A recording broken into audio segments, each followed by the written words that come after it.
Hey everyone, if you're doing research and want an easy way to collect, organize, and review information from different sources, Glasp can make the process much simpler. In this video, I'll show you how to use Glasp for research step by step. First, sign in to your Glasp account and make sure the Glasp browser extension is installed. Once you're ready, open any article, research paper, blog post, or supported web page you want to study. Next, highlight the most important text as you read.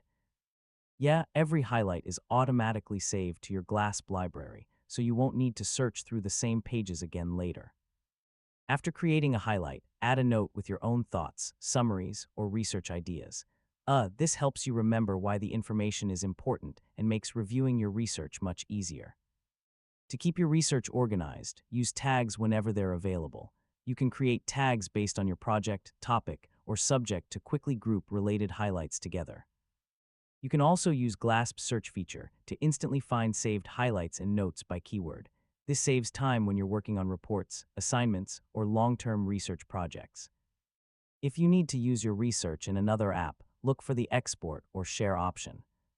Depending on the available features, you may be able to export your highlights and notes or send them to supported productivity tools, and that's it. Now you know how to use Glasp for research and keep all your important information organized in one place. If this tutorial helped you, don't forget to like this video and subscribe for more easy how-to guides. Thanks for watching.